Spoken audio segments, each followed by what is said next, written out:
Wahyu 22 ayat 10 sampai 16. Lalu ia berkata kepadaku, jangan memateraikan perkataan-perkataan nubuat kitab ini, sebab waktunya sudah dekat. Siapa yang berbuat jahat, biarlah ia terus berbuat jahat. Siapa yang cemar, biarlah ia terus cemar. Siapa yang benar, biarlah ia terus berbuat kebenaran.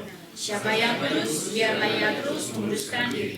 Sesungguhnya aku datang segera, dan aku membawa upahku untuk membalaskan kepada setiap orang menurut perbuatannya. Akulah Alfa dan Omega, yang pertama dan yang kemudian, yang awal dan yang akhir. Berbahagialah mereka yang membasuh jubahnya, mereka akan memperoleh hak atas pohon kehidupan dan masuk melalui pintu-pintu gerbang ke dalam kota itu. Namun anjing-anjing dan tukang-tukang sihir, orang-orang yang membuat cabul, pembunuh-pembunuh, penyembah-penyembah berhala, dan setiap orang yang mencintai dusta dan melakukannya tinggal di rumah. Aku, Yesus, telah mengutus malaikatku untuk bersaksi tentang semuanya ini kepada kamu bagi jemaat-jemaat. Akulah Tunas, yaitu keturunan Daud, bintang timur yang gilang gemilang. Mari kita menundukkan kepala kita berdoa. Bapa kami yang di surga, kami sudah membaca firman-Mu. Berikanlah anugerah dan belas kasihan-Mu kepada setiap kami dan janganlah Tuhan lewatkan. Kiranya kami boleh memandang dan melihat siapakah Kristus, dan kami boleh melihat pribadi dan karyanya, dan kami boleh semakin kagum lagi dan boleh digerakkan karena cinta kasih Tuhan yang begitu besar. Dalam nama Tuhan kami Yesus Kristus kami berdoa dan kami memohon anugerah dan belas kasihan Tuhan. Amin. Saudara, kitab Wahyu adalah kitab terakhir dari dalam Alkitab. Dari nomor 66 ini, kitab Wahyu adalah yang nomor 66. Kitab terakhir bahkan dari zaman para rasul yang paling terakhir kemudian ditulis, kemudian kanon ditutupkan. Kitab yang paling jelas bicara soal akhir daripada sejarah. Kitab yang paling jelas bicara soal kedatangan Kristus kembali. Dari pasal pertama, Kitab Wahyu juga sudah tegas mengatakan dari Wahyu 1 ayat 1 dikatakan, inilah Wahyu Yesus Kristus. Wahyu Yesus Kristus. Ini bukan hanya suatu nubuatan, ini bukan hanya suatu penglihatan. Tetapi ini adalah kesaksian langsung perkataan Yesus dari Tuhan atas segala sesuatu yang akan segera terjadi dan kemudian diperlihatkan dan disampaikan kepada Yohanes sampaikan kepada gereja Tuhan. Saudara, di dalam kitab Wahyu kita lihat Kristus duduk sebagai raja. Dia pimpin gerejanya, dia bela umatnya yang dalam penderitaan dan kesulitan yang tertindas. Dia kalahkan musuhnya dan dia nyatakan kemuliaannya atas Yerusalem baru. Lalu di bagian penutup daripada kitab Wahyu ini, setelah lihat Wahyu 1, kemudian kita sampai Wahyu 22. Di sini, di penutup ini pun Yesus bicara lagi. Bicara sendiri. Suaranya terdengar di halaman terakhir Alkitab. Dan ini bukanlah sekedar kata perpisahan, tapi suara daripada sang raja di atas segala raja yang berseru terakhir kalinya. Di penghujung daripada surat terbesar, yaitu kitab Wahyu untuk umatnya. Steve Wimshurst mengatakan, pada halaman terakhir Alkitab, sebelum kanon ditutup untuk selama-lamanya, Kristus berbicara sekali lagi kepada gerejanya, kepada kita, mengingatkan siapa dia, bahwa dia akan datang dan memanggil umatnya dengan panggilan yang terakhir. Setelah itu Alkitab selesai. Ditutup, kanon ini gak terbuka. Sudah selesai. Ayat 16 jelas sekali saudara. Saudara coba lihat ayat yang ke-16. Dan itu tidak diragukan lagi siapa yang berbicara. Karena langsung dikatakan dalam ayat yang ke-16. Aku, Yesus, telah mengutus malaikatku untuk memberitakan kesaksian tentang semuanya ini kepada kamu bagi jemaat-jemaat. Di sini Yesus sendiri berbicara, Yesus sendiri bersaksi, Yesus sendiri mengakhiri seluruh kitab suci ini dengan suaranya, kalimatnya yang terakhir. Dan di dalam kesaksian terakhir ini, Yesus muncul sebagai raja. Yesus tampil sebagai hakim. Yesus memperlihatkan dirinya sebagai juru selamat. Dan ini bukan sekedar pesan penutup, lalu selesai. Tapi ini adalah suara terakhir dari firman yang hidup. Bukan hanya 2000 tahun yang lalu. Terus memperlengkapi gereja Tuhan di sepanjang sejarah. Dan setelah suara itu selesai, sekarang kita tunggu. Tunggu apa lagi? Tunggu apa lagi setelah kanon Alkitab ditutup? Kita sudah dengar suaranya yang terakhir di Wahyu 22. Tapi kita masih tunggu lagi. Yang terakhir adalah seluruh setelah kitab suci mengatakan di dalam perjanjian lama dan baru. Event-event besar daripada karya keselamatan Allah satu persatu diperlihatkan kepada kita. Dan diperlihatkan kepada kita di perjanjian baru. Satu persatu jadi. Setelah penciptaan, setelah kejatuhan, lalu ada penebusan. Penebusan dengan cara bagaimana? Anak Allah harus lahir. Anak Allah harus menjadi hamba yang menderita. Anak Allah lahir di dalam dari kandang binatang di Bethlehem.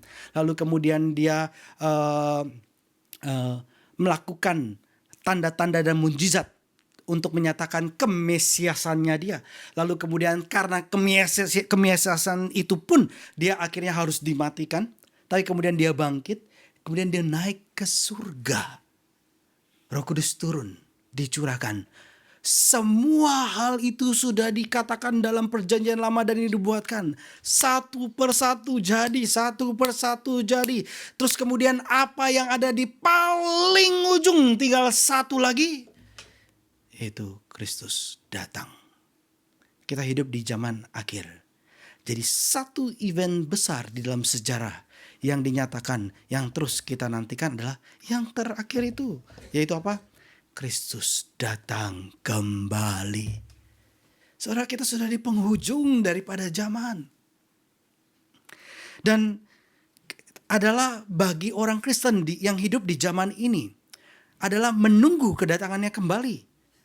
Kitab Wahyu dipenuhi dengan satu pesan yang begitu besar. Allah berdaulat, Kristus berdaulat, dan di atas tata Allah yang berdaulat itulah harapan kita berdiri di sana. Kita memandang kepada Dia dan dari sananya lah kekuatan kita. Kita bukan bersandar dan berharap kepada politik, bukan kepada dunia, bukan kepada kekuatan manusia, tetapi tahtanya yang kekal. Waktu kitab Wahyu dibuka, Tuhan Allah berkata dalam Wahyu 1 ayat 8, Akulah Alfa dan Omega. Tuhan Allah. Kemudian di Wahyu 22, sekali lagi kita mendengarkan hal yang sama. Dikatakan daripada Yesus Kristus, Akulah Alfa dan Omega. Yang awal dan yang akhir. Yang pertama dan yang terkemudian. Judulnya sama, Wahyu 1 sama Wahyu 22. Kuasanya sama, kedaulatannya sama. Yang satu pakai Tuhan Allah, satu adalah Yesus Kristus. Akulah Yesus. Yesus adalah Tuhan Allah yang berdaulat. Dia maha kuasa, dia berdaulat, dia maha tahu. Dan bukan hanya itu saja, tetapi dia hadir bersama dengan umatnya. Kalau Allah-Allah lain bisa berkuasa walaupun tidak maha kuasa. Tetapi kemudian dia gak hadir bersama. Dia gak membela, dia gak melindungi, dia gak menolong. Dia pun sibuk dengan urusannya masing-masing. Terus apakah kita bisa datang kepada Allah-Allah seperti itu? Tentu saja tidak bisa. Karena mereka saling bertengkar satu dengan yang lain. Siapa yang lebih kuat dipakai. Begitu terus yang ada. Tapi Allah kita adalah bukan hanya Allah yang maha kuasa, Allah yang maha tahu. Tapi dia juga adalah Allah yang hadir bersama dengan umatnya. Dan bukan saja hadir. Dia memanggil kita dengan nama kita. Hai Rachel. Feby, secara pribadi Tuhan yang berdaulat, tapi juga Tuhan yang hadir bersama dengan kita. Saudara, Kristus adalah Raja yang berdaulat. Yesus memberi perintah kepada Yohanes. Dikatakan di ayat yang pertama yang kita baca dalam perikop ini, dalam ayat yang ke-10. Janganlah kamu memateraikan kitab ini. Janganlah kamu memateraikan perkataan-perkataan nubuat kitab ini. Sebab waktunya sudah dekat.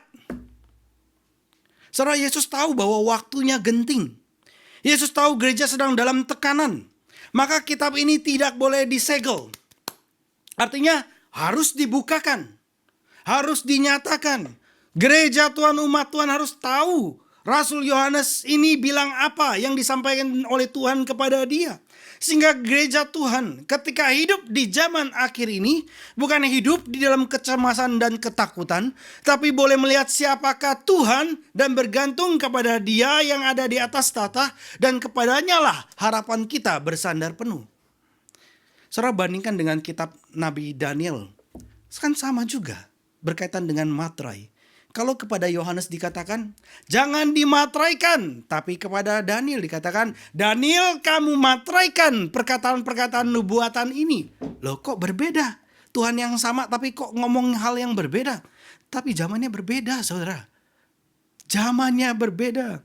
Karena waktu zamannya Daniel, ketika Daniel disuruh menyegel nubuatannya dalam Daniel 12 ayat 9. Karena waktunya masih lama, masih perlu tunggu lagi. Tunggu apa? Mesias dinyatakan.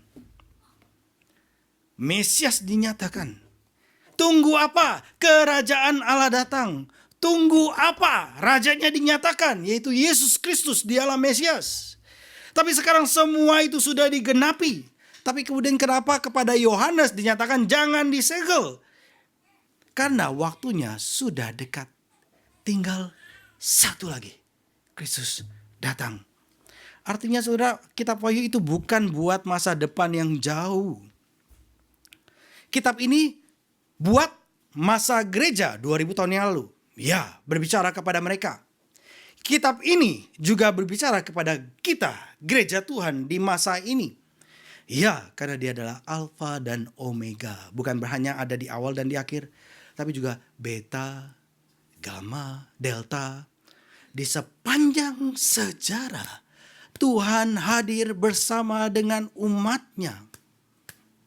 Kirk berkata, kitab ini ditulis supaya telinga orang percaya bisa mendengar lagu kemenangan Sion. Di tengah teriakan pengadilan Roma, di arena yang penuh dengan darah, dan di bawah pedang yang siap memenggal. Saudara, kitab ini dibuka karena orang percaya itu butuh kekuatan, sehingga ini perlu dimengerti. Butuh penglihatan yang benar ketika membaca firman Tuhan. Butuh suara Tuhan yang kita dengar, bukan suara dunia. Suara dunia itu begitu bising, tetapi terus dihantam, dihujam ke dalam kehidupan kita, lewat telinga kita, lewat mata kita, lewat kebiasaan, lewat masyarakat. Itu dari kita kecil, saudara, dari sejak kita lahir. Bertahun-tahun, berpuluh-puluh tahun kita terus dipengaruhi dengan apa yang ada di dalam dunia. Dan sekarang saudara, firman Tuhan berkata dengan sangat tegas setelah kita lihat ayat yang ke-10. Dan suara itu berkata dengan tegas di ayat yang ke-11. Siapa yang berbuat jahat biarlah ia terus berbuat jahat. Siapa yang cemar biarlah ia terus cemar. Siapa yang benar biarlah ia terus berbuat kebenaran. Siapa yang kudus biarlah ia terus menguduskan dirinya. Saudara, ini adalah perintah, bukan sekedar komentar ngomong apa yang terjadi. Kristus sedang bicara seperti di Daniel 12 ayat 10. Di kitab Daniel pun Tuhan Yesus berbicara. Ada yang dimurnikan, ada yang disucikan dan diuji. Tapi yang fasik akan tetap fasik.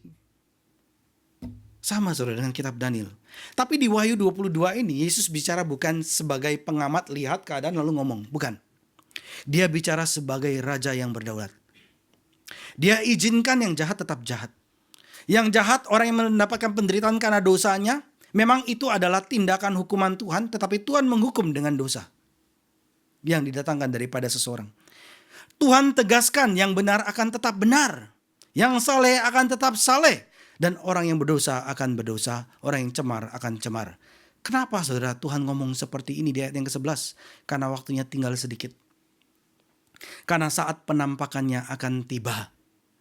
Dan ini bukan Yesus menyuruh orang berdosa untuk kemudian udah kamu berdosa saja, ayo berdosa. Bukan saudara.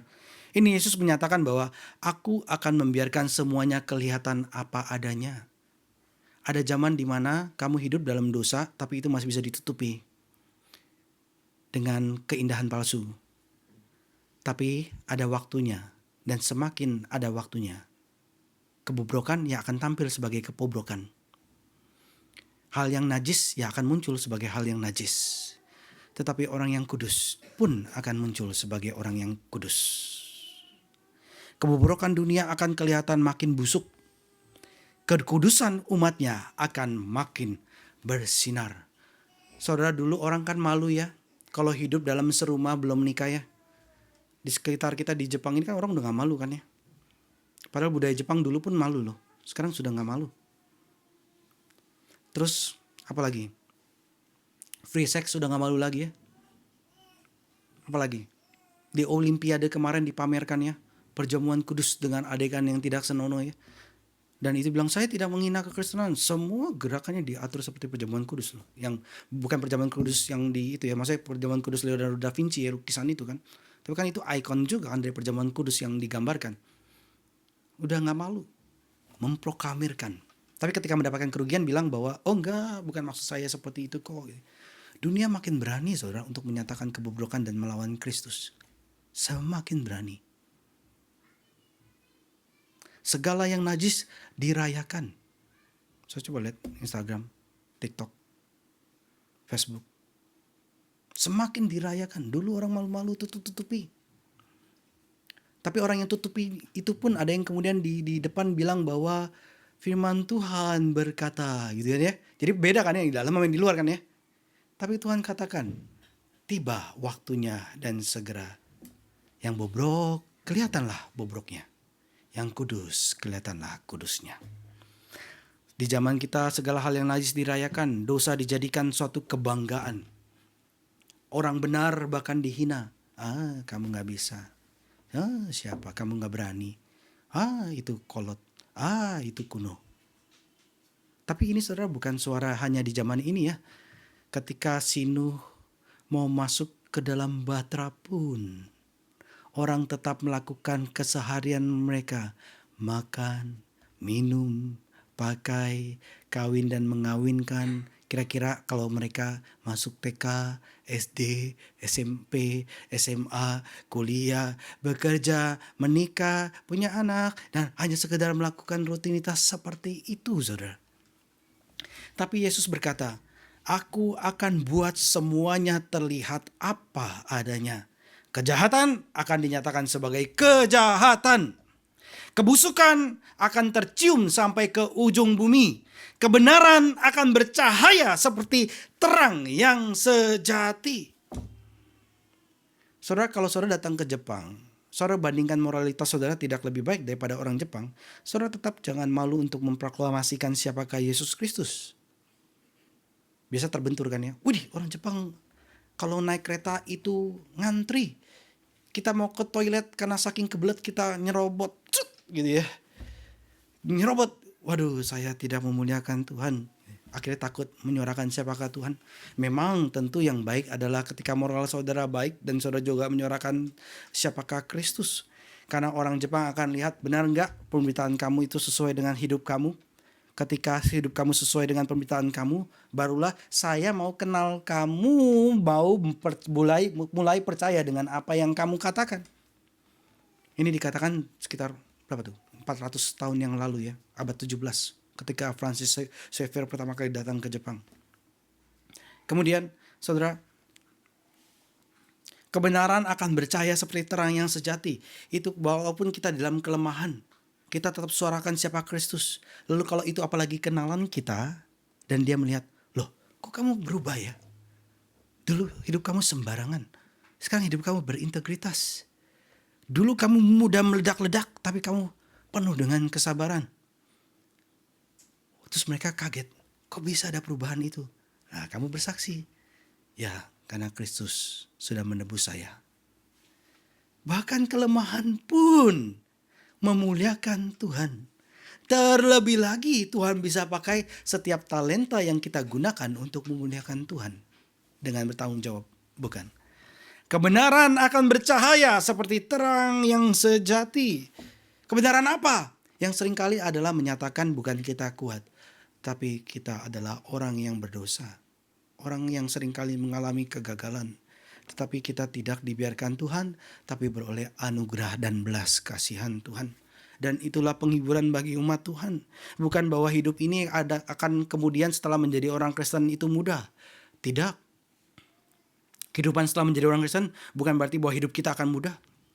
Tapi kita tahu damai sejahtera yang tidak diberikan oleh dunia, Tuhan Yesus berikan. Karena Tuhan sudah persatukan kita dengan Dia. Saudara, bagi Kristus cuma ada dua jenis orang. Satu adalah yang jahat dan yang najis. Satu adalah yang benar dan yang kudus. Ini bukan soal kaya atau miskin. Ini bukan soal terkenal atau dilupakan. Tapi apakah saudara berdiri dalam kasih karunia? Saudara bisa hidup pada saat ini. Apakah karena anugerah dan belas kasihan Tuhan? Ataukah hidup saudara adalah hidup yang penuh dikuasai oleh dosa dan hawa nafsu? Tetap tinggal dalam dosa selagi kita mengatakan bahwa diri kita adalah orang Kristen. Saudara, padahal dari kitab Mazmur 1 ayat 1 sampai 6 sudah dikatakan, ini bacaan daripada raja-raja ya. Mereka baca, mempelajari. Dari Daud memberikan juga kepada raja yang kemudian. Apa yang dipelajari, apa yang dibaca. Dikatakan, berbahagialah orang yang tidak berjalan menurut nasihat orang fasik, yang tidak berdiri di jalan orang berdosa, yang tidak duduk dalam kumpulan pencemooh, tetapi yang kesukanya ialah Taurat Tuhan, dan yang merenungkan Taurat itu siang dan malam. Ia seperti pohon yang di tepi di aliran air, yang akan berbuah pada musimnya, yang tidak akan layu daunnya. Segala sesuatu yang diperbuatnya berhasil. Tapi tidaklah demikian orang yang fasik. Dia akan seperti sekam yang ditiupkan oleh angin. Orang fasik itu tidak akan tahan oleh penghakiman Tuhan. Bahkan orang berdosa tidak akan tahan dalam kumpulan orang yang benar. Orang fasik berbeda dengan orang benar. Orang benar ada di hati Tuhan, tetapi orang fasik jalannya adalah menuju kepada kebinasaan. Tuhan sudah mengatakannya ribuan yang tahun yang lalu, tapi siapa yang kemudian melihatnya bahwa ini adalah sesuatu hal yang paling berharga. Permulaan hikmat adalah takut akan Tuhan, tapi siapa yang mau benar-benar sungguh menyerahkan hidupnya dan melihat bahwa Engkaulah Raja, dan hikmat-Mu sekarang Tuhan berikan kepadaku. Aku pegang ini dengan erat-erat dan aku renungkan siang dan malam ya Tuhan. Maka demikian kalau kita melakukannya, kita adalah orang yang dipersiapkan, diproses untuk menjadi pemerintah. Diproses untuk semakin menjadi kudus. Inilah yang menentukan hidup saudara. Inilah yang menentukan akhir saudara. Raja sudah bersabda, sudah berkata. Yesus bukan saja raja yang berdaulat. Dia bahkan juga dinyatakan kepada kita, dia adalah hakim yang adil. Dia berkata di ayat yang ke-12, sesungguhnya aku datang segera. Dan aku membawa upahku untuk membalaskan kepada setiap orang menurut perbuatannya. Yesus dalam pasal 22 ini 3 kali ngomong aku datang segera. 3 kali. Kenapa kok Tuhan Yesus ngomong, aku datang segera. Aku datang segera. Aku datang segera. Tutup. Kanon selesai. Di dalam zaman hakim-hakim ada seperti ini ya. Satu generasi datang ketika dalam penderitaan mohon kepada Tuhan. Tuhan lepaskan. Tuhan datangkan hakim-hakim. Tapi kemudian datang generasi berikut. Sudah gak mau kenal lagi Tuhan karena hidupnya nyaman. Hidupnya baik-baik. Tanpa hikmat daripada Tuhan pun saya bisa hidup oke. Tapi kemudian jatuh ke dalam dosa dan penderitaan karena dosanya sendiri. Kemudian berseru lagi kepada Tuhan.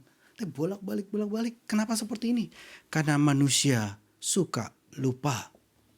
Kecenderungan manusia adalah lupa. Kecenderungan manusia adalah tunda-tunda. Tunda-tunda. Oleh sebab itu Tuhan katakan, aku datang segera. Aku datang segera. Aku datang segera. Tuhan Yesus berkata, adakah iman di bumi ini? Apakah masih ada orang yang berdoa kepada Dia? Kalau ada hakim yang tidak adil, yang tidak takut akan Tuhan, yang tidak menghormati manusia, terus kemudian ada seorang janda yang tidak punya uang, tidak punya relasi, tidak punya posisi minta keadilan daripada Tuhan di tengah kesulitan dan penderitaannya. Pak, tolong bela aku. Pak, tolong, minta terus. Lalu dikatakan karena hakim ini gak mau diganggu, bukan karena dia mau mendatangkan keadilan, karena dia gak mau diganggu, maka dia membela hak daripada janda itu. Sekarang Tuhan kita Bapa yang di surga bukanlah seperti hakim itu.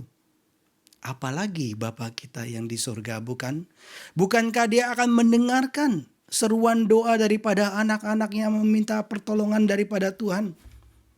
Bukankah dia akan mendengarkan setiap rintihan dan kesulitan saudara yang memohon kepada dia yang mampu memberikan anugerah dan belas kasihannya? Tuhan akan memberikannya. Dan ketika kita tahu bahwa Tuhan mendengarkan dan dia akan menjawab, dan dikatakan di perikop itu adalah segera. Segera aku menolong. Segera itu bukan waktunya kita tetapi waktunya Tuhan. Karena hikmat Tuhan betapa lebih panjang dan lebih dalam daripada kita. Dan ketika Tuhan jawab kita, apa yang dia berikan kepada kita adalah yang sempurna, yang memuliakan Tuhan. Kecenderungan kita adalah mau waktunya kita, sehingga kemuliaan kita yang muncul. Tapi jawaban Tuhan seringkali berbeda untuk memunculkan kemuliaan Tuhan.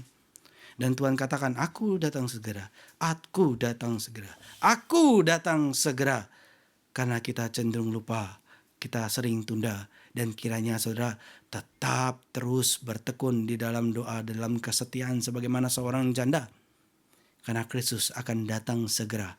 Dan kiranya dia boleh menemukan, ternyata masih ada iman di bumi ini. Kedatangannya pasti. Dan kedatangannya sangat dekat.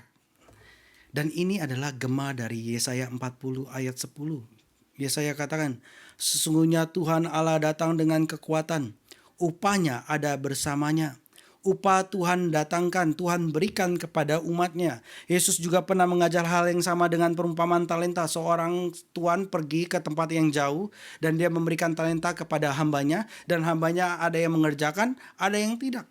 Hambanya yang mengerjakan karena melihat bahwa tuannya sudah memberikan dia talenta dan dia mengerjakannya. Tetapi ada hamba yang jahat, dan hamba yang jahat punya pikiran yang jahat. Berpikir bahwa, oh, tuanku ini jahat. Dia mau mendapatkan hasil dari apa yang dia tidak kerjakan, yang tidak dia tabur, yang tidak dia tuai, tapi dia mau hasilnya saja.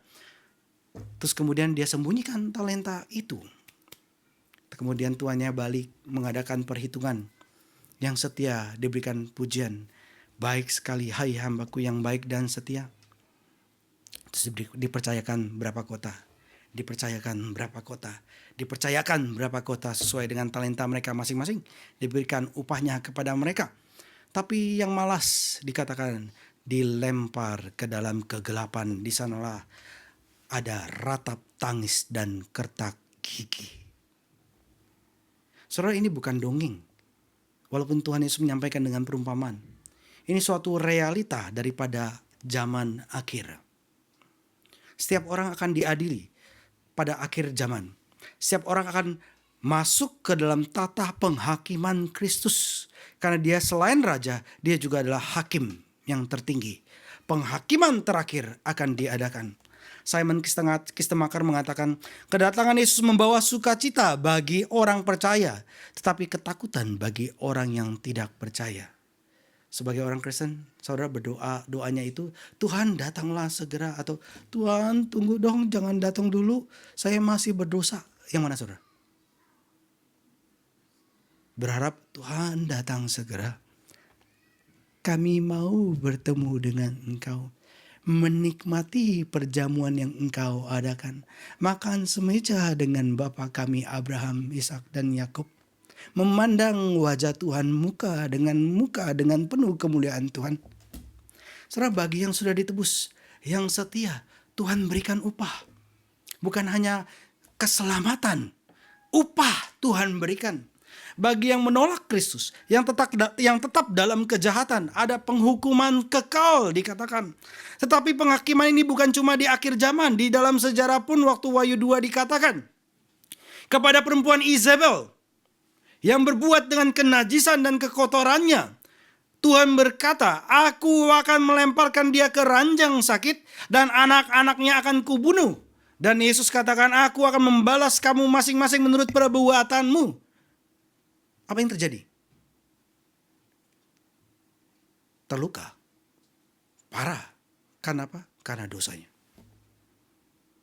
Tapi apakah Wahyu mengajarkan keselamatan melalui perbuatan baik kita kalau begitu? Kalau kamu berbuat baik, maka kamu diselamatkan. Tentu saja tidak, saudara. Perhatikan ayat yang ke-14. Apa yang dikatakan oleh Tuhan di sini? Ayat 14 bicara mengenai apa? Orang yang berbuat jahat yang dihakimi mendapatkan penghakiman kekal. Kepada orang yang kemudian mendapatkan upah karena perbuatan baiknya, mereka adalah orang yang apa di ayat 14 dikatakan? Berbahagialah mereka yang membasuh jubahnya.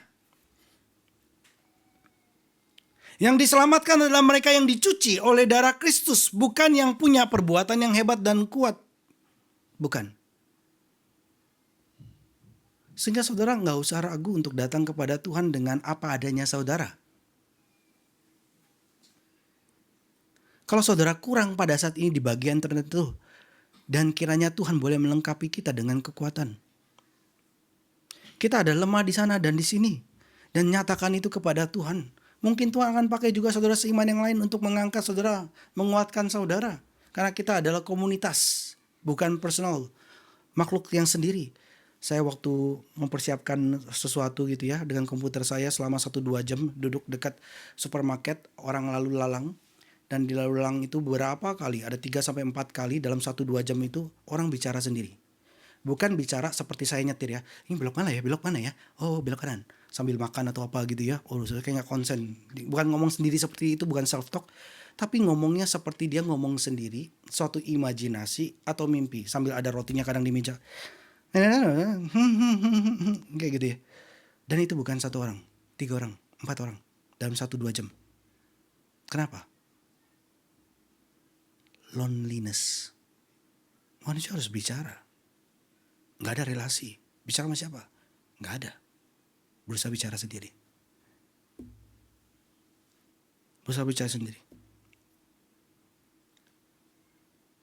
Saudara kalau ketemu orang seperti itu, saudara akan menghindar ya. Saya mau tanya loh, kamu lagi ngapain? Bukan berarti menertawakan dia ya. Berharap dia pun boleh beroleh belas kasihan dan anugerah Tuhan ya. Pasti susah saudara. Saudara perhatikan ayat yang 14. Ketika seseorang bisa Tuhan jadikan indah. Mereka adalah orang-orang yang membasuh jubahnya, dicuci oleh darah Kristus. Bukan karena betapa hebatnya dia. Saudara kita semua berdosa. Standar Tuhan adalah kuduslah kamu. Sebab Bapamu kudus. Bapamu sempurna, kuduslah kamu. Siapa yang sanggup? Tidak ada yang sanggup. Setiap kita berdosa. Tapi kalau ngomong setiap kita berdosa, kemudian ayo kita merayakan berdosakah? Tidak. Dengan hati yang takut dan gentar kepada Tuhan. Betul, Roma 3 ayat 23 mengatakan semua orang telah kehilangan kemuliaan Allah dan semua orang telah berdosa. Tapi kita tidak lupa ayat yang ke-24 yang berikutnya mengatakan, dan oleh kasih karunia kita yang tadinya berdosa, yang tidak mencari Tuhan, telah dibenarkan melalui penebusan dalam Kristus Yesus. Kita yang buruk rupa didandani dengan pakaian putih pengantinnya untuk menyambut pengantin pria. Jadi keselamatan adalah anugerah. Bukan hasil kerja kita nggak layak, kita nggak mampu, kita nggak sanggup. Tapi apakah perbuatan baik tidak penting? Tidak, sama sekali bukan. Perbuatan baik itu sangat penting karena Efesus 2 ayat 10 katakan kita ini ciptaan Allah. Diciptakan dalam Kristus Yesus. Betul hidup saya yang lama itu sudah mati, sudah berlalu dan disalibkan bersama dengan Kristus. Hidup saya yang sekarang ini adalah hidup karena Kristus yang hidup. Jadi bukan aku lagi yang hidup, melainkan Kristus yang hidup di dalam aku. Kita ini ciptaan Allah, diciptakan dalam Kristus Yesus untuk melakukan pekerjaan baik. Selama ini tidak pernah terjadi yang kita lakukan, kita melakukan pekerjaan baik supaya kita mendapatkan pekerjaan baik. Supaya saya dapat posisi, saya dapat gaji lebih tinggi, saya dapat nama, saya lebih dikenal, lebih viral. Maka saya lakukan semua ini. Tetapi ketika kita mendapatkan anugerah belas kasihan Tuhan, maka kita muncul apa adanya kita. Ya benar, tetapi anugerah dan belas kasihan Tuhan begitu besar kepada saya. Betul, saya orang yang tidak layak. Tetapi firman-Nya, darahnya telah menebus saya, menjadikan saya baru. Dan kemudian kasih yang besar ini tidak stop di sana. Iman bekerja menghasilkan buah. Iman tanpa perbuatan adalah mati. Bukan berarti kita diselamatkan oleh karena kerja kita, tapi iman sejati akan bekerja. Iman sejati akan menimbulkan ketaatan dan kesetiaan dan ketekunan. Yesus berkata, bukan setiap orang yang berseru kepadaku Tuhan, Tuhan akan masuk ke dalam kerajaan surga, melainkan orang yang melakukan kehendak Bapa-Ku yang di surga. Dan saudara, kenapa perbuatan itu penting? Perbuatan penting itu sebagai bukti bahwa iman kita ini adalah iman yang sejati, iman yang hidup. Perbuatan penting karena sebagai dasar pemberian upah kita nantinya. Jadi setiap kita upahnya masing-masing beda-beda. 1 Korintus 3:13-15 katakan, segala pekerjaan kita akan diuji oleh api. Ada yang terbakar habis tapi selamat. Tapi seperti lewat api. Pas-pasan. Ada yang tahan uji dan mereka mendapatkan upah. Saudara, kalau kita benar-benar percaya, maka upah kita akan sesuai dengan apa yang kita lakukan dengan talenta yang Tuhan beri. Saudara, kalau Tuhan kasih saudara talenta banyak, kira saudara lakukan, kerjakan. Ketika Tuhan kasih 1 talenta, itu tidak sedikit, 6.000 dinar. Jadi jangan pernah saudara minder. Tuhan pasti berikan saudara dengan kelimpahan untuk pekerjaan baik sehingga Tuhan boleh dimuliakan. Dan setiap orang kemudian berkata, kok bisa? Karena Tuhan yang mengerjakannya di dalam aku. Bahkan sekarang pun Tuhan sedang memberikan upah kepada pekerja orang-orang yang kudus yang memang masih jatuh dan bangun. Meskipun kita penuh dengan kekurangan. Dan kita mengerjakannya, dan kemudian ketika kita diberikan upah ataupun memang didahului keselamatan kita, itu pun bukan karena pekerjaan kita itu begitu sempurna maka kemudian kita diberikan upah, bukan. Tapi karena dikerjakan dengan iman kita yang tertuju kepada Kristus dan kasih. Dan ada poin yang besar dinyatakan di sini, bicara mengenai dibasuh. Oleh siapa, saudara? Oleh darah Kristus. Kita hidup di zaman dimana ketika bicara darah kita nggak gitu klop klik gitu ya. Apa kaitannya darah dengan basuh? Kita ngeliat ayam digorok pun nggak ya? Saudara ngalamin nggak ya? Saya masih ngalamin burung merpati saya gorok. Masih ngalamin. Bahkan saya tanya teman Batak saya, kamu ngalamin nggak ya? Kan udah jarang ya. Kamu tahu saya bawa itu alat terus sapi saya pok. Ngeri banget. Merpati aja saya takut-takutan begitu. Kamu sekarang sapi begitu, betapa berani gitu ya. Karena memang kita dapetinnya adalah selalu sudah jadi Kentucky Fried Chicken. Ya, gak ada yang darah-darahnya ya, sudah aman ya. Kalau kita diperlihatkan dan kita tahu realita mengenai darah, maka kita akan tahu betapa berharganya. Kita ditutupi oleh darah Kristus, saudara. Ditutupi oleh darah Kristus. Ini mau menyatakan bahwa yang kamu lakukan bukanlah dari kamu, tetapi dari aku. Keselamatanmu adalah anugerah. Perbuatan baikmu adalah daripadaku juga yang telah diberikan kepadamu. Dan saudara, ketika kita melihat darah Kristus menutupi kita, untuk itulah sebabnya Yesus kembali menyatakan, akulah Alfa dan Omega, yang awal dan yang kemudian, yang terakhir, yang pertama dan yang kemudian. Ini adalah deklarasi keilahiannya. Yesus adalah Tuhan yang dari awal sampai yang akhir. Dia yang memulai, dia juga yang akan mengakhiri. Dia yang akan menghakimi setiap hidup manusia.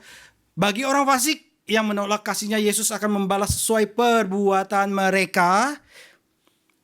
Satu, ada dosa pun berhak untuk dihukum.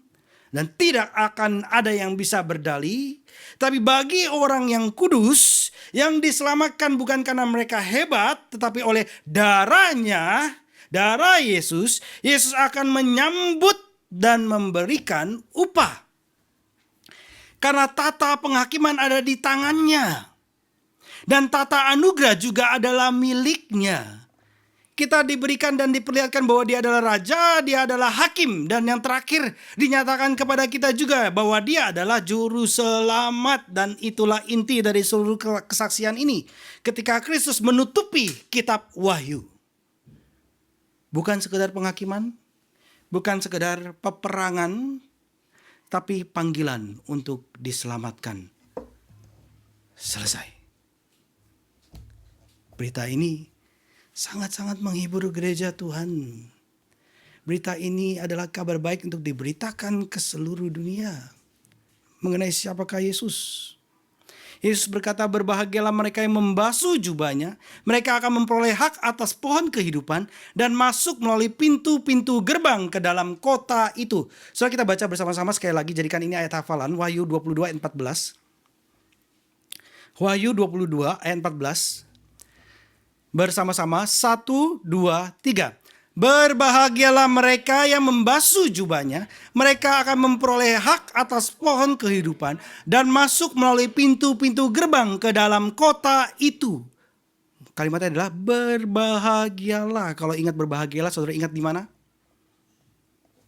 Referensi kemana? Matius, ucapan berbahagia, beatitudes. Betul, saudara. Dan ketika berbahagia ini ditaruh di Wahyu 22, artinya apa ini? Beatitude terakhir.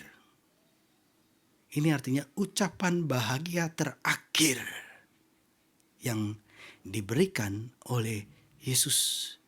Dan di baliknya, saudara, ada kabar baik menyatakan bahwa bukan pekerjaanmu yang menyelamatkanmu, tetapi darah anak domba yang menyelamatkanmu. Mereka yang membasuh jubah adalah mereka yang percaya kepada salib. Bukan sekedar mengaku saya orang Kristen. Benar-benar percaya kepada salib. Mereka yang menyerahkan dosanya kepada Kristus dan dibersihkan oleh darahnya.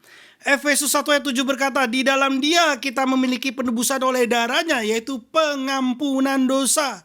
Dosa bukan dicuci dengan air biasa, bukan dengan ritual agamawi. Kalau saya melakukan tindakan yang salah, maka saya akan kena kutuk. Ya, sebagaimana di sekitar kita akan berusaha melakukan itu. Oke, bagaimana? Prakteknya seperti apa? Bukan seperti itu, saudara. Tetapi saudara, hanya oleh darah Yesus.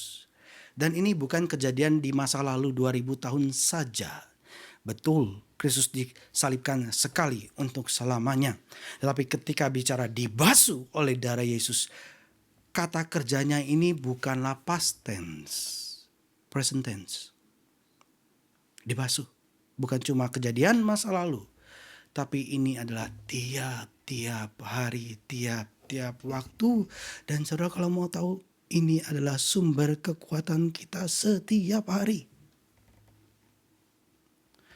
Sumber kekuatan kita setiap hari. Bagaimana caranya kok bisa? Kita yang mendapatkan penderitaan, penindasan, bahkan hidup yang pernah di dalam dosa dan kemudian datang kepada Kristus kemudian mendapatkan kekuatan kita. Dan bahkan setiap hari dalam mengerjakan perbuatan baik kita, bagaimana bisa? Dan itu unik sekali, saudara. Tapi ini Tuhan nyatakan, melalui darahnya kita dibasuh. Pakai present tense. Yang membasuh jubahnya, berbahagialah mereka, artinya terus menerus. Saudara, hidup Kristen adalah hidup pertobatan. Kita bisa dapat terus datang kepada salib. Kita dibersihkan tiap-tiap hari dengan pengakuan dan iman. Terus minta kepada Tuhan. Dan inilah pusat daripada Injil. Penebusan oleh darah. Tanpa ini maka semua harapan kita lenyap. Kadang gereja ingin lupakan salib. Karena dianggap bahwa ini adalah kekerasan. Gak usahlah berita salib. Mereka lihat apa itu yang berdarah, ada curahan darah, kepalanya mengalirkan darah segala macam, dipacut segala macam. Ini terlalu menakutkan, ini terlalu berdarah. Tapi saudara, justru dari situlah kasih Allah paling nyata.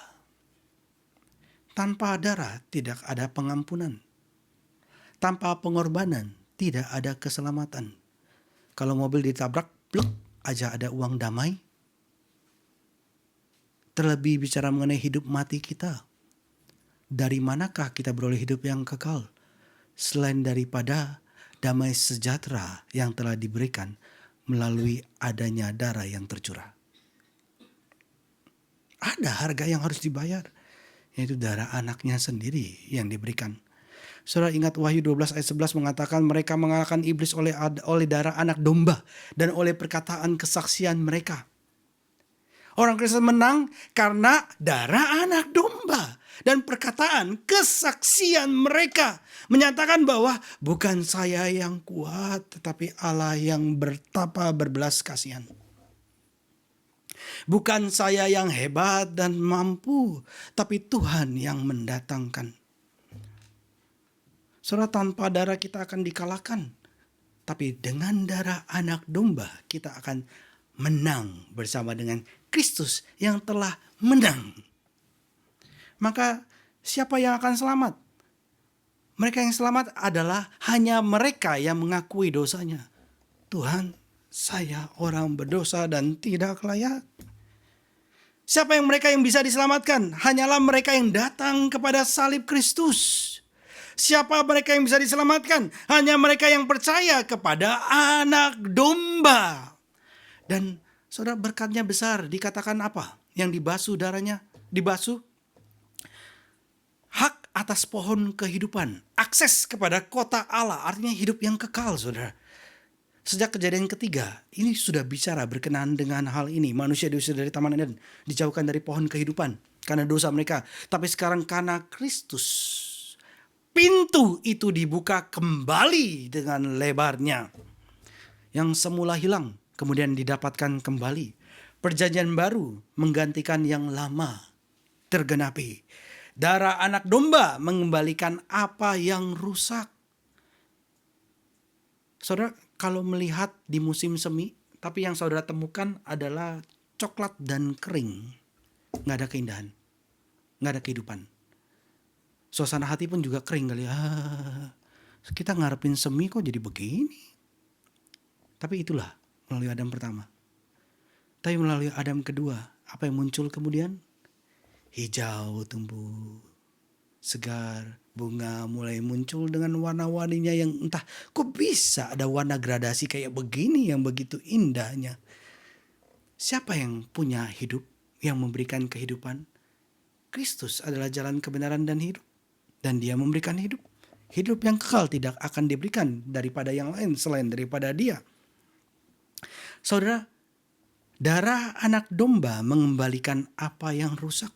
Yang mati dibangkitkan. Yang mati yang tetap tergeletak tapi kemudian atas anugerah Tuhan sekarang menjadi tulang belulang yang kemudian diliputi dengan daging dan urat-urat. Dan menjadi manusia yang bahkan menjadi manusia yang hidup setelah rohnya dihembuskan. Saudara, darah anak domba mengembalikan apa yang rusak. Kita tidak berdiri di luar gerbang. Kita tidak coba panjat tembok keselamatan dengan usaha kita. Kita tidak menggali tanah untuk kemudian masuk ke dalam kota Allah. Kita tidak menyelinap dari celah-celah pagar yang mungkin bisa kita masuk ke dalamnya. Tidak, saudara. Kita masuk lewat pintu yang sah. Gerbang yang telah disediakan. Karena Yesus sudah buka jalan itu. Tapi bagi mereka yang menolak Injil itu berbeda. Firman Tuhan sangat keras berbicara di ayat yang ke-15. Firman Tuhan berkata apa? Namun anjing-anjing. Udah keras banget ya. Tapi ini firman Tuhan ya. Firman Tuhan ngomong anjing-anjing loh, saudara. Dan tukang-tukang sihir, orang cabul, pembunuh-pembunuh, penyembah-penyembah berhala. Dan setiap orang mencintai dusta dan melakukannya tinggal di luar. Kenapa kok firman Tuhan betapa kerasnya ngomong pakai kata begini ya? Saudara, kalau tahu dosa itu betapa menjijikan, menakutkan, betapa gelapnya, perkataan ini cocok. Tapi kalau saudara tidak tahu bahwa dosa itu begitu mengerikan, maka saudara mengatakan bahwa ini terlalu keras. Saudara bisa ikuti?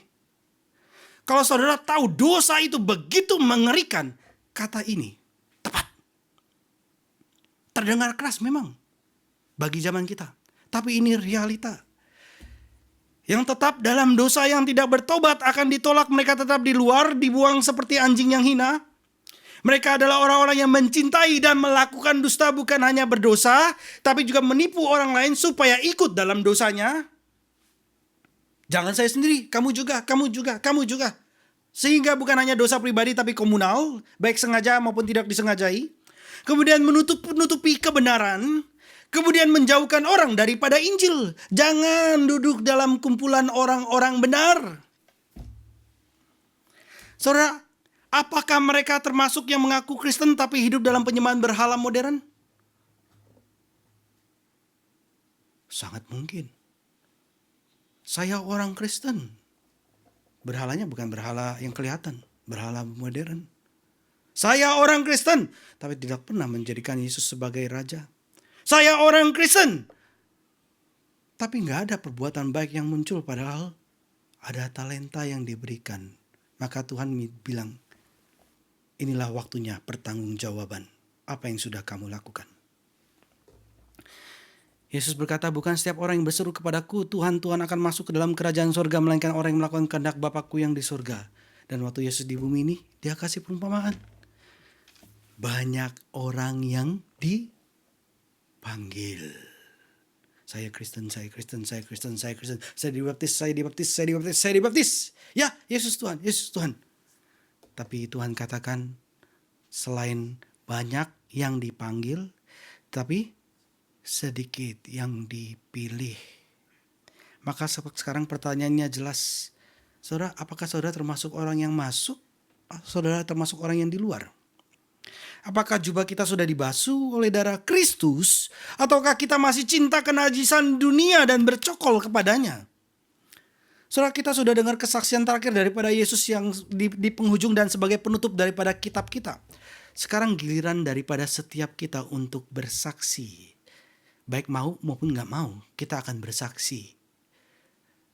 Kesaksian kita yang terakhir itu sebenarnya bukan di mimbar ini. Kalau saya bukan di mimbar ini. Kesaksian saudara pun mungkin juga bukan waktu saudara diranjang kematian. Tetapi adalah di hadapan Allah di penghakiman yang terakhir. Tuhan bertanya, apa yang telah kamu lakukan? Saudara, tahun 1946, Joachim von Ribbentrop, mantan menteri luar negeri daripada Hitler, berdiri di atas tiang gantungan dengan tali yang sudah melilit di lehernya, siap dihukum mati, dan tempat kejadiannya adalah di penjara daripada Amrik di Jerman, ya, tahanan di sana. Dia adalah orang yang merancang kebohongan politik, yang kemudian kasih beritanya dan mengadakan persengkongkolan perang. Dia adalah orang yang menyulut konflik perang yang paling berdarah dalam sejarah modern. Dan dia ikut bertanggung jawab atas puluhan dan ratusan jutaan nyawa yang melayang, termasuk orang-orang percaya yang dianiaya. Menteri luar negeri Hitler. Tapi sebelum ajalnya tiba, ada seorang pendeta Lutheran namanya Henry Gerecht. Dia memberitakan Injil kepadanya. Apakah dia terima? Enggak. Dia cemooh. Dia cemooh pemberitaan Injil nih.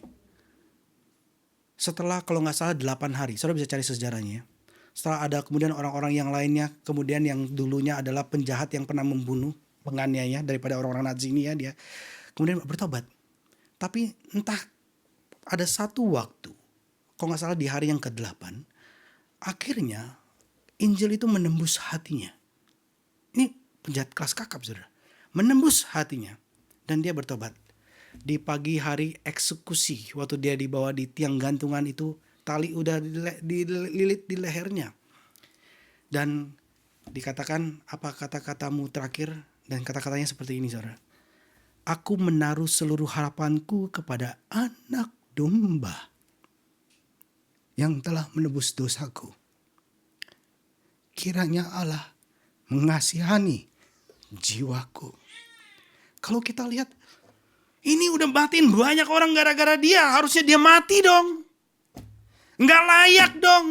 Lihat dosa dia. Apa yang dia lakukan, harusnya dia mati di dalam kematian kedua di dalam lautan api dong. Kita sih maunya begitu. Tapi Tuhan bicara lain. Kiranya Allah mengasihi jiwaku, anak domba yang telah menebus dosaku. Selesai. Itulah kesaksian yang terakhirnya di muka bumi ini. Bukan pembelaan dia, saya nggak berhak, saya nggak boleh dihukum seperti enggak. Dia datang dengan menyerah. Dia datang bukan dengan kekuatannya, tapi benar-benar melekat kepada Tuhan. Dia berserah penuh kepada darah Kristus. Apakah pendosa sebesar itu bisa diselamatkan? Bisa, karena darah anak domba cukup untuk menebus dia. Berbahagialah mereka yang membasuh jubahnya. Mereka akan memperoleh hak atas pohon kehidupan masuk melalui pintu-pintu gerbang ke dalam kota itu. Dan ini suara terakhir daripada Tuhan Yesus kita yang kita kasihi. Oleh sebab itu saudara, datanglah, basuhlah, dan masuklah ke kota Allah yang kekal sebelum segalanya terlambat. Mari kita datang kepada Tuhan dan kita berdoa. Minta Pak Marolo boleh pimpin kita dalam doa. Mari kita berdoa. Bapa di dalam sorga, kami pun adalah orang-orang berdosa ya Tuhan. Betapa banyaknya kebobrokan kami, betapa banyaknya kejahatan yang telah kami lakukan di tempat yang tersembunyi. Pikiran-pikiran yang begitu kotornya, begitu najisnya. Kebusukan-kebusukan di dalam hati kami yang terdalam. Pikiran-pikiran yang begitu jahat. Memandang orang lain ya Tuhan dengan begitu rendah. Kami menganggap diri kami begitu benar ya Tuhan. Kebusukan itu kami sembunyikan dan yang baiklah yang kami tunjukkan. Kami memakai topeng-topeng di hadapan orang lain ya Tuhan.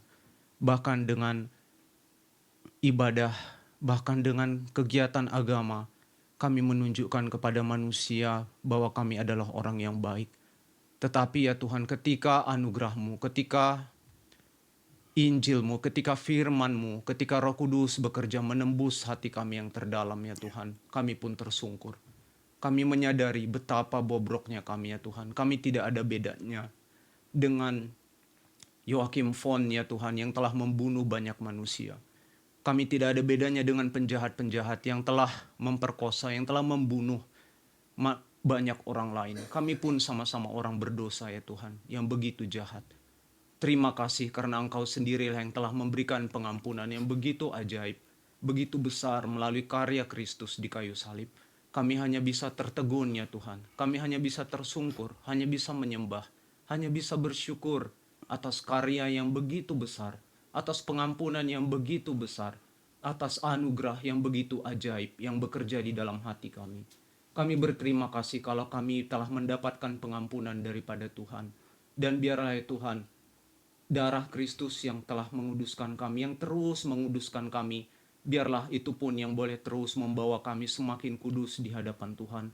Roh-Mu lah yang kudus ya Tuhan, yang bekerja terus dalam hati kami, membawa hari lepas hari dalam hidup kami makin mengasihi Tuhan, makin berbeban juga melihat orang-orang yang belum percaya kepada Tuhan. Mereka belum pernah dengar pengampunan dari Kristus, ataupun Injil belum menembus hati mereka terdalam, tapi mereka membutuhkan pengampunan. Kiranya Tuhan berbelas kasihan, pakai umat-Mu di tempat ini, pakai gereja-Mu ya Tuhan, untuk boleh membawa jiwa-jiwa kembali kepada Tuhan. Kiranya semua pekerjaan-pekerjaan Tuhan yang telah Tuhan kerjakan, yang sedang Tuhan kerjakan, yang akan Tuhan kerjakan pun, Engkau yang telah mempercayakannya, Engkau jugalah ya Tuhan yang boleh terus menggenapkannya, agar nama-Mu ditinggikan, salib Kristus ditinggikan dan diberitakan di negara ini. Berkatilah kami umat-Mu ya Tuhan, kuduskanlah kami. Hanya di dalam nama Tuhan kami Yesus Kristus kami sungguh memohon anugerah daripada Tuhan. Amin.